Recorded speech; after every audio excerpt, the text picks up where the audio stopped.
Welcome to our December 2025 reflection for use in councils or boards of schools who value or connect the characteristics of the Uniting Church or who are just exploring them.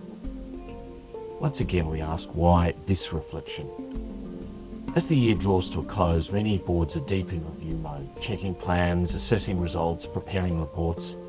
It's necessary work, but the end of the year can also invite a different kind of accounting. Not just what we've achieved, but what's been bored in us. What kind of culture, tone, and imagination have we nurtured through the year's decisions? These reflections are a small invitation to see governance as a form of community practice, where leadership is less about control and more about readiness for what life might ask next. So what's the story this month? Again, one that many Uniting Church communities of faith are hearing. It's the Gospel reading, Luke 2, verses 1 to 20, and it tells the familiar story of Jesus' birth.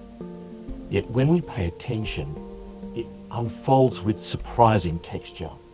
A young couple far from home, a crowded city with no space for them, a child born not into stability but into uncertainty, and messengers who bypass the powerful and speak instead to shepherd, ordinary workers on the margins, about good news arriving in an unlikely place. The story is gentle on the surface, but it carries boldness. Hope does not appear where logic would predict. It arrives where there's vulnerability, displacement, and openness. The centre of the story is not power, but receptivity. Where else does this idea show up? Well, across traditions, the idea of saying yes to life, even when outcomes are uncertain, appears again and again. In Buddhism, the practice of beginner's mind invites people to meet each moment unclenched, without prejudgment, open to what might arise. In Sufism, the heart is understood as something that can be widened. Openness itself becomes a spiritual discipline, making space for transformation rather than resisting it. In the Quaker tradition, communities gather in stillness, waiting for truth to emerge. Discernment is not pushed, it is received. Each of these traditions suggests that renewal, personal or institutional, begins with receptivity. So what might this mean for school boards? Boards often think in terms of plans and risks, but not all leadership begins with a plan. Some of the most meaningful leadership begins with attention, with noticing when something new might be gestating. The Christmas story hints that institutions, like people, can become vessels for something larger if they stay porous, ready to hear voices from the margins, ready to reimagine familiar patterns.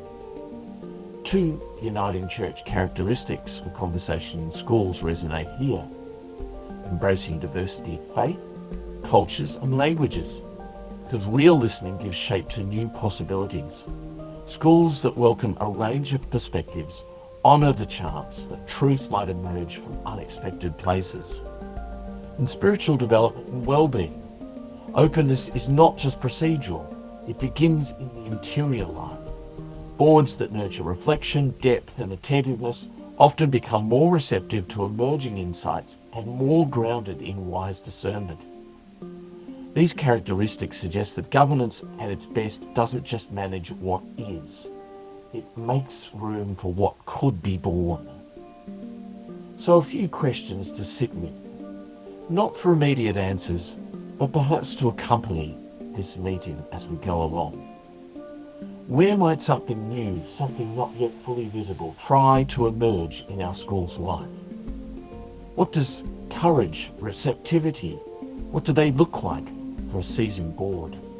And how do we remain open so that many small possibilities might be seen where something else is yet to emerge?